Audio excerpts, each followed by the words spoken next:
there's certain things come along in your life that you feel you have to stand up and be counted about.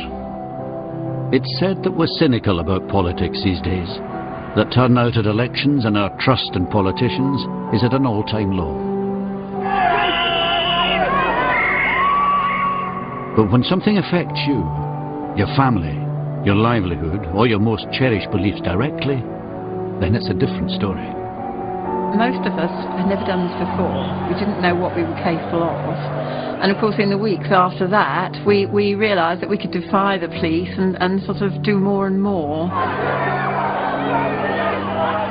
In the last 15 years, Britain has seen a flourishing of people power.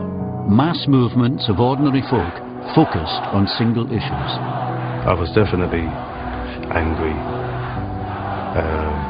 I was angry about how society had been divided. Where there's frustration with the political process, this film is about what happens when people come together to change things, when they stop watching the news and start making it.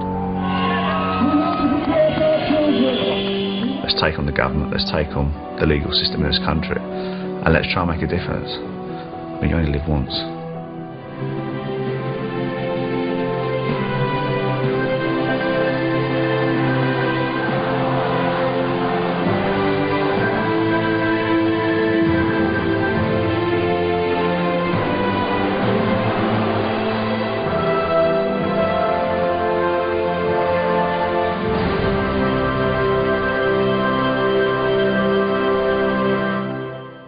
People power can be brutal. 15 years ago, Trafalgar Square saw the most violent riots in living memory. Alistair Mitchell was there. You could feel tides of anger going around the crowd. Often you didn't know why.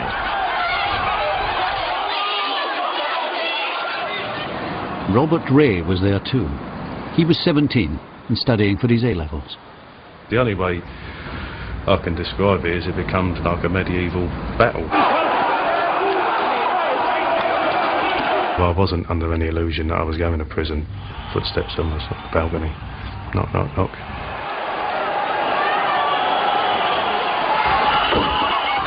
One of the officers grabbed my throat, then said something like, "Right, you could be dead within 6 seconds."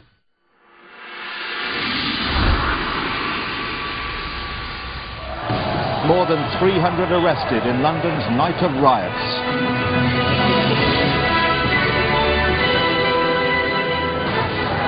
It was supposed to be a peaceful march and rally.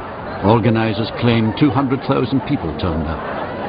They had come to protest one of the most controversial policies of that most controversial Prime Minister, Margaret Thatcher. The community charge, or poll tax to those who opposed it, was to be a flat local tax on all adults, to replace the household rates set by local councils. The domestic rates have been abolished. They were a most unfair tax. That the enemy is not the community charge, the enemy is high-spending Labour councils. For months, anger had been fermenting across Britain against the new tax that many saw as unjust, hitting the poor harder than the rich. Alistair Mitchell lived in Brixton and was part of a workers' co-op. Robert Ray lived with his mother and sister in Bermondsey, south-east London. Neither belonged to any political party, but for many on the left, the huge turnout was an indication of a deeper resentment.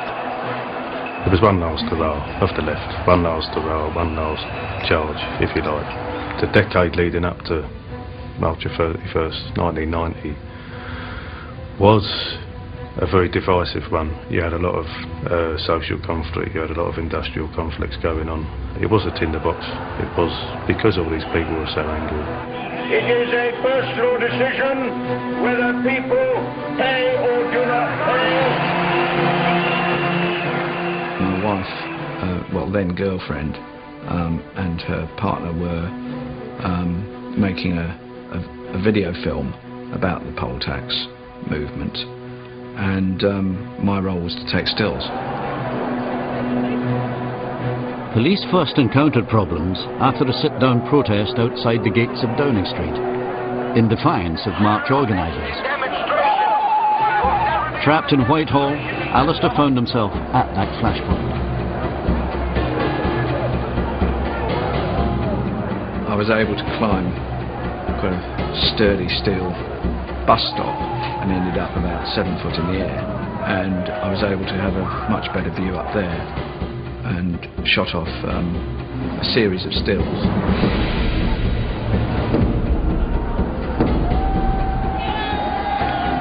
Different accounts blame either a violent hardcore of protesters, including anarchists, or poor police tactics for what was to follow. There did come a point when I did get very frightened, I remember, and that was when a police horse arrived to attempt some sort of crowd control. Mounted police tried to control the crowd, but were pelted with missiles from a nearby building site. One policeman was knocked unconscious.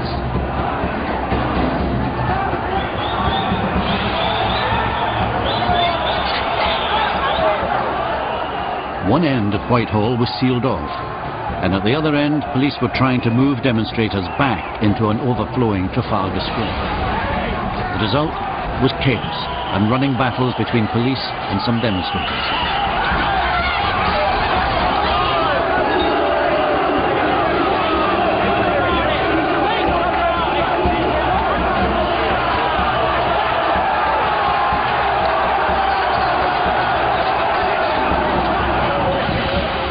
A lot of what I saw I'd never seen in my life. I was taken aback, yes.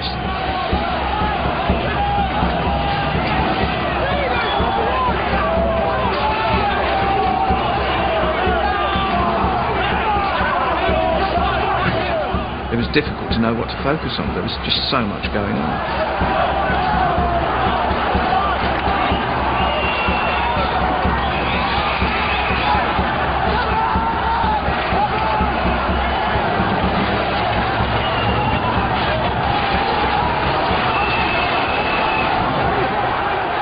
Police later estimated that amongst the huge crowd there was a hardcore of around 3,000 determined troublemakers, but others were also drawn into the riot. Back in Trafalgar Square itself, Rob Ray was to be one of them. The size of the crowd meant he knew nothing of what had been happening in Whitehall, but he was at the front when a phalanx of police in riot gear tried to create a path in the square.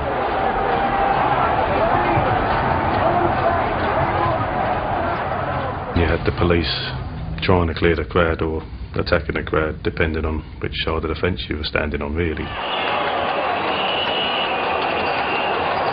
There's a bit of a sort of fragile confrontation happened where they were battering, pushing their way through the crowd. I ended up getting hit with the side of a shield. Where were you hit? It was sort of glancing, it sort of went all over. And then there was a bit of a follow-up, but there was more of a glancing blow than anything else.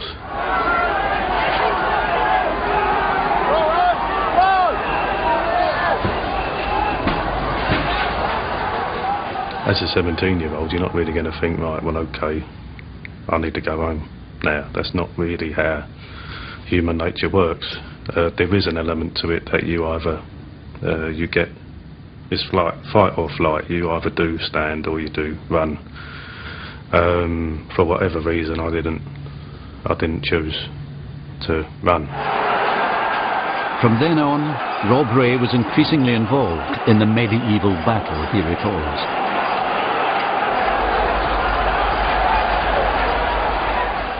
More trouble erupted when a line of police vans tried unsuccessfully to enter the square.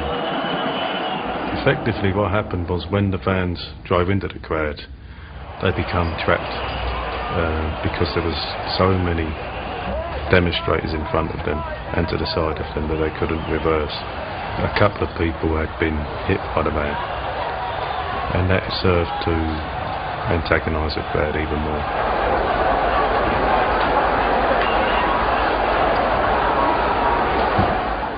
People were swarming around it. The vans were being hit with whatever was handy. What did you use? I probably used a variety of things. As I say, it's a long time ago, so it's hard to know what. It probably would have been placards.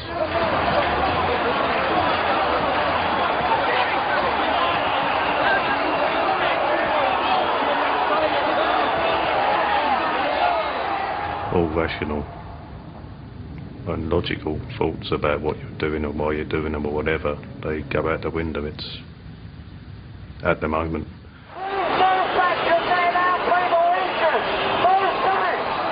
On one occasion I did throw a rock and I hit the policeman in the head. He was wearing a helmet. I can't imagine it probably done that much damage, I don't know. I did turn back through the crowd and jump up in the air like I scored a goal, which isn't, again, that's not the most logical or rational action of a person to take, but it's all in the... it was at the time. Mounted police made several charges around the square. In one, a young woman was knocked down and run over by horses. It took me 3/4 of an hour to an hour to get into the square, and I was looking all around for my colleagues. I couldn't see them at all. I mean, they're lost. So I eventually made my way north.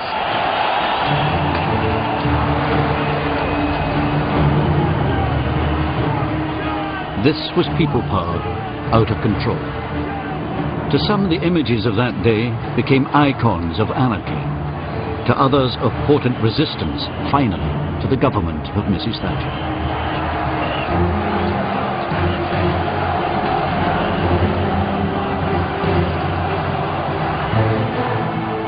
More than 500 people were arrested. 132 people ended up in hospital, including 57 policemen.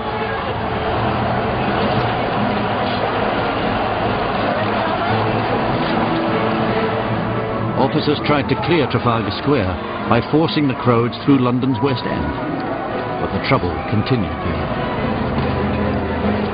There was cars getting turned over, there was windows getting broken in cars, there was a police charging, there was the crowd retreating and going forward and going back. It was what it was. It was a riot.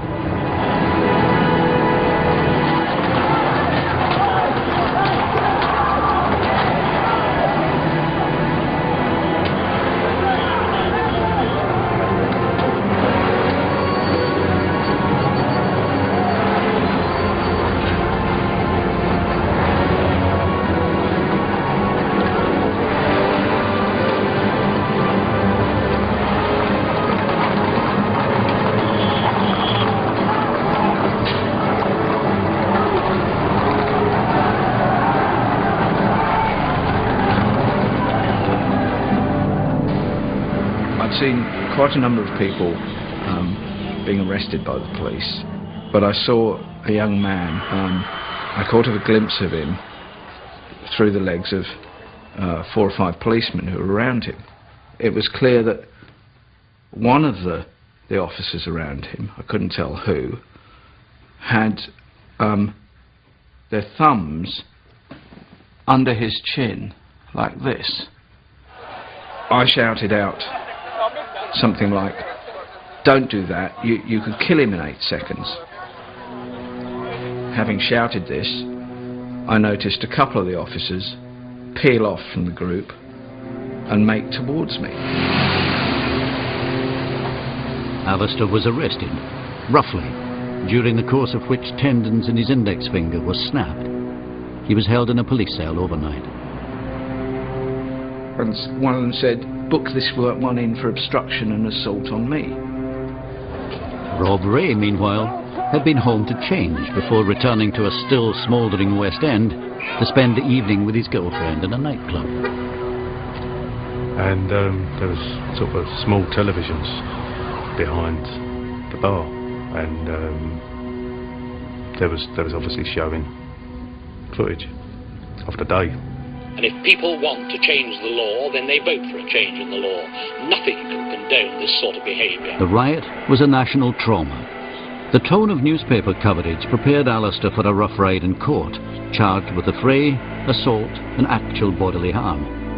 Nothing, though, prepared him for the specific allegations against him. My great surprise was the actual bodily harm was alleged to have been a bite on a policeman's hand. Now, I had no recollection whatsoever on that Monday morning that my teeth had been anywhere near a policeman's hand, let alone having bitten a policeman. Rob, meanwhile, was a wanted man, as pictured in the newspapers. He had left home and moved quietly to an address across London. I was staying in North London, and I went down to the newspaper shop and bought a newspaper, and there was a picture of me on page 3. And I went back to the place I was staying in. Shortly afterwards, I think it's a long time ago, but I think shortly afterwards I got a phone call saying that the police had raided my father's house and my mother's house. What action did you take? I went and got some legal advice, and then I handed myself in to the police. You turned yourself in? Yeah. But he got cold feet and went on the run. After a few weeks he returned to London, intending finally to give himself up. The police were ahead of him. Was it a classic dawn raid? Yeah. Footsteps on the balcony. Knock, knock, knock. So then again it caused a bit more trauma, because obviously my mother seeing her son getting taken away and my sister seeing her brother getting taken away, it caused quite a lot of anguish and sadness. Rob stood trial in April 1991 and was sentenced to 21 months. Alistair Mitchell was convicted and jailed. He was bailed on appeal, but lost again. He spent time in 2 prisons before finally having his conviction quashed by judicial review. That occurred in mid-1993, so it was a long time to wait for justice. Of course I regret the fact that I caused pain to my family, but I can't, given the context within which it happened, I can't say I regret what I did, because I don't. That's not to say I'm proud of it or I wear it as a badge of honour. It's just that was within that particular context, within that particular time, that's what I did. So there's no point in having regrets about what you can't change. The poll tax riot was the violent outpouring of people power. It scarred the nation. None of the mass movements since then has followed a similar course. 8 months after the riot, Margaret Thatcher was forced from office, in part because many Conservatives deplored the poll tax. Within months, the policy was dead. Ladies and gentlemen, we're leaving Downing Street for the last time after 11.5 wonderful years. With the fall of Mrs. Thatcher, some of the fizz went out of Parliament.